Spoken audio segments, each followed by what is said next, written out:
Κύριε Αβραμίδη, εσείς στον Αντίποδα της Νέας Δημοκρατίας δεν ζητάτε εκλογές, παρότι αντιπολιτευόμενο κόμμα. Λέτε ότι δεν είναι εκλογές στην παρούσα φάση κάτι το οποίο θα έδινε μια διέξοδο. Διέξοδο είναι να κλείσει η αξιολόγηση, να μπούμε στο σύστημα ποσοτικής χαλάρωσης. Είναι κομβικό το σημείο της αξιολόγησης και της αγωγής μας στην πιστωτική χαλάρωση. Την οποία φοβάμαι ότι δεν θα προλάβουμε, δεν ξέρω αν θα την... Γιατί το λέτε αυτό? Γιατί όπως ξέρετε και αυτή έχει ένα μεριμνιακό τέλος, δεν είναι αέναη. Δεν θα μας περιμένουν εμάς πότε θα αποφασίσουμε να κλείσουμε την αξιολόγηση. Όχι ότι μόλις μπούμε στην ποσοτική χαλάρωση θα γίνουν όλα ρόδινα και ανθυρά, έτσι, για να μην Κοιτάξτε, η ποσοτική χαλάρωση είναι ένα εργαλείο το οποίο έχει συντηρήσει στην Ευρώπη τα τελευταία 2 χρόνια. Κατά κάποιο τρόπο έβρεχε λεφτά και εμείς κρατάγαμε ομπρέλα. Γιατί η χώρα μας ήταν 1,6 δις το μήνα, τα οποία έχουν περάσει 16-17 μήνες, δεν θυμάμαι ακριβώς δεν έχουμε πάρει ούτε ένα σέντς. Άρα η αξιολόγηση, είπε ο κ. Μαρκόπουλος πριν, πρέπει να έχει κλείσει το αργότερο το Φεβρουάριο του 2016 και όχι το Φεβρουάριο του 2017, που δεν θα κλείσει. Ελπίζω να κλείσει, αλλά δεν θα κλείσει.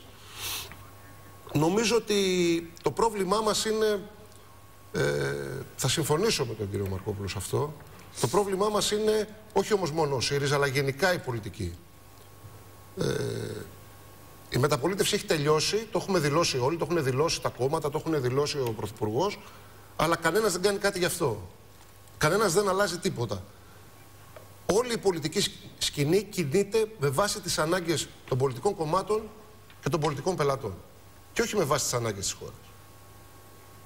Μου λέτε δεν θα υπογράψει τίποτα ο ΣΥΡΙΖΑ, λέει η κυρία Καρακώστα, και προτείνει στην πραγματικότητα, γιατί διάβασα τη συνέντευξη του κ. Τσακαλώτου, ναι, θα εξειδικεύσει τον κόφτη κωδικό.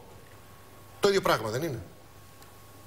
Είναι ακριβώς το ίδιο πράγμα. Υπάρχει το ενδεχόμενο δεν διαφωνώ σε αυτό. Επιτρέψτε μου να τελειώσω.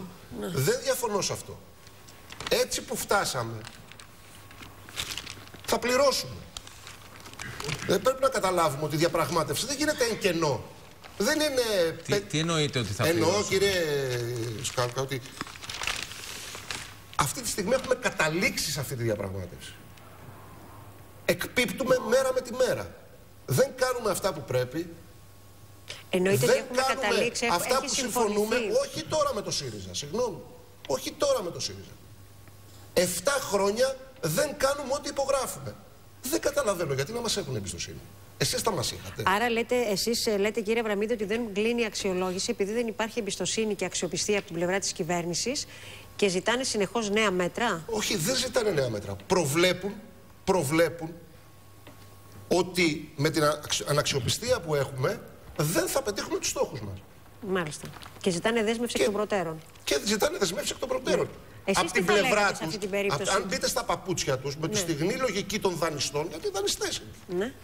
Με τη στιγμή, τα λεφτά τους πίσω θέλουν να πάρουν κάποια στιγμή. Ναι, τους δικαιολογείτε δηλαδή για τις απαιτήσεις? Όχι, δεν τους δικαιολογώ, αλλά καταλαβαίνω γιατί το κάνουν. Ωραία. Και τι πρέπει να κάνει η ελληνική κυβέρνηση, κατά τη γνώμη σας, να το δεχτεί αυτό? Η κυβέρνηση έπρεπε να είχε κάνει ορισμένα πράγματα μέχρι τώρα, τα οποία δεν έκανε. Πολύ σωστά είπε ο κ. Μαρκόπουλος για το θέμα των ιδιωτικοποιήσεων. Έχουν υπογραφεί ιδιωτικοποιήσεις, έχουν ψηφιστεί στη Βουλή ιδιωτικοποιήσεις και δεν γίνονται. Αυτά τα πράγματα είναι. Δεν μπορεί να τα καταλάβει κανένας ξένος. Ούτε οι Έλληνες μπορούμε να τα καταλάβουμε. Όταν υπογράφω κάτι, όταν το περνάω νόμο στη Βουλή, το τελειώνω. Τελείωσε. Πέρασε. Δεν καταλαβαίνουμε τα μπρος-πίσω κτλ. Γίνονται αποκρατικοποιήσεις, όπως ήταν το θέμα της ΔΕΣΦΑ. Φτάνουν στο τέλος. Μπαίνει η Επιτροπή Ανταγωνισμού της Ευρωπαϊκής Ένωσης. Αλλάζει τους όρους. Συμβιβάζονται όλοι με τους νέους όρους. Προχωράει το θέμα. Είναι έτοιμοι να πάρουμε τα λεφτά. Και ξαφνικά αλλάζουμε εμείς έναν όρο της σύμβασης στην πραγματική, με άλλο νόμο. Και φεύγουν οι επενδυτές. Δεν είναι αυτά τα πράγματα, να σας πω κάτι. Δεν μπορεί να σε εμπιστευτεί κανένα. Κυρία Βλονίτου, κυρία Καρακώστα, συγγνώμη. Επειδή βλέπω ότι μίλησε τώρα και για τις αποκρατικοποίησεις ο κ. Αβραμίδης, που όντως δεν προχωράνε με το ρυθμό που θα έπρεπε. Είχαμε τις προάλλες την ιδιωτικοποίηση της Τρενοσέ με ένα ποσό το οποίο πραγματικά ευτελίζει την αξία και την περιουσία του ελληνικού δημόσιου σιδηρόδρομου.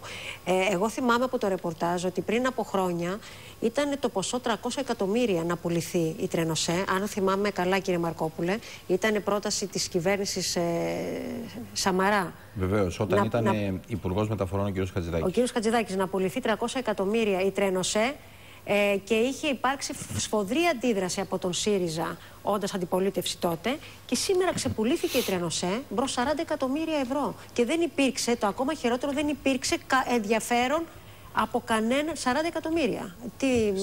45. Και δεν υπήρξε ενδιαφέρον από κανέναν άλλον αγοραστή παρά μόνο από τους Ιταλικούς. Επειδή είναι πάρα πολύ χαμηλό το κόστος. Αυτό εννοώ ότι ξεπουλήθηκε. Λέω ότι είναι πολύ χαμηλό το αντίτιμο. Ξεπουλήθηκε. Πουλήθηκε, αλλά λέμε υπάρχουν και κάποια άλλα στοιχεία. Εγώ μεταφέρω και τις θέσεις των εργαζομένων, οι οποίοι λένε ότι όντως η αξία του ελληνικού σιδηρόδρομου δεν είναι 45 εκατομμύρια ευρώ και δεν υπήρξε και κανένας άλλος επενδυτής να εκδηλώσει ενδιαφέρον, και αυτό καταδεικνύει την απαξίωση του ελληνικού σιδηρόδρομου τα τελευταία χρόνια. Αλλά αυτή είναι η αξία. Αυτή λέτε είναι η αξία. Αφού δεν υπάρχει κανένας να το αγοράσει, ποια αξία? Ναι. Μάλιστα. Πώς κατάντησε όμως η Τρενοσέ από πολύ φερνινή ύφη να γίνει μία. Κυρία Καρακώστα, παρακαλώ. Όχι, δεν, κυρία Καρακώστα κυβερνάει 2 χρόνια. Μην τα πηγαίνουμε. Δηλαδή έχουμε μνήμη και παλαιότερη. Αλλά σε αυτά τα 2 χρόνια τα 300 γίνανε 40. Για πάμε να δούμε. Μήπως ρωτήσατε, μήπως είχε χρέη η Τρενοσέ? Είχε 750 εκατομμύρια χρέη. Ήθελα στον κύριο Αβραμίδη να απευθύνω μια τελευταία ερώτηση και να κλείσουμε τη συζήτηση. Κύριε Αβραμίδη, γίνονται πολλές συζητήσεις και διευρύνσεις διαφόρων κινημάτων, φορέων κτλ. Το τελευταίο διάστημα. Είδαμε ότι και ο επικεφαλής του ποταμίου, ο Σταύρος Θεοδωράκης, έχει απευθύνει προσκλητήριο για διεύρυνση, για συνεργασίες σε διάφορα στελέχη και σε διάφορους πολιτικούς χώρους. Θα έχουμε κάτι από αυτού το επόμενο διάστημα να περιμένουμε σε ό,τι αφορά το ποτάμι? Ναι, θα σας απαντήσω, αλλά θα ήθελα πρώτα να μην φύγω τελείως από την προηγούμενη συζήτηση. Ναι. Ή το ένα θα κάνει ή το άλλο. Θα είμαι πάρα πολύ γρήγορος. Γιατί θέλω να πω το εξής. Ότι παρακολουθώντας και τους 2 συνομιλητές μου, νιώθω μια αμηχανία. Και αυτή η αμηχανία οφείλεται στο ότι νομίζω ότι και η κυβέρνηση που υπάρχει σήμερα, αλλά και η κυβέρνηση που δημοσκοπικά δείχνει ότι πιθανόν θα έρθει, μάλλον δεν έχουν καταλάβει τα πράγματα. Και εξηγούμε. Είπε ο κύριος Μαρκόπουλος, και συμφωνήσατε όλοι μαζί του, ότι ευημερούν οι αριθμοί και η κοινωνία είναι αλλού. Όχι, δεν συμφωνήσαμε όλοι. Εμείς ακούμε ούτε εγώ. Φοβάμαι. Μόνος του συμφώνησε. Φοβάμαι, και δεν σας συμφέρει αυτό, κυρία Καρακώστα, γιατί μάλλον με τα νούμερα δεν τα πάτε καθόλου καλά. Θα αποδειχθεί αυτό. Φοβάμαι ότι δεν μπορεί να υπάρξει κοινωνία χωρίς να ευημερούν τα νούμερα. Δεν μπορεί να υπάρχει ένας ονειρικός... Πρώτα όμως πρέπει να ευημερούν οι άνθρωποι και μετά να κοιτάζουμε τους αριθμούς. Κοιτάξτε, για να ευημερήσουν οι άνθρωποι πρέπει να υπάρχουν οι συνθήκες να ευημερήσουν. Έχετε αφαιρέσει το ταξικό πρόσημο. Πώς θα γίνουν αυτά τα πράγματα? Η ανάπτυξη δεν είναι όραμα, είναι ανάγκη. Θέλετε να μας πείτε, κύριε? Δηλαδή η ανάπτυξη δεν είναι ένα παραμύθι. Είναι μια πραγματική ανάγκη. Κύριε που πρέπει να Αβραμίδη, γίνει. αν μας κάνετε ένα σχόλιο τώρα και για τη διεύρυνση του ποταμιού και τι ακριβώς διαδικασίες να περιμένουμε αυτό το επόμενο διάστημα, αλλιώς αν συνεχίσετε. Υπάρχουν διαδικασίες, υπάρχουν συζητήσεις. Θα περιμένουμε χρόνο κάτι έχουμε, συγκεκριμένο? μπροστά μας είναι. Θα ήθελα να εξειδικευτούν στην πορεία και θα δείτε στην πορεία τι θα γίνει.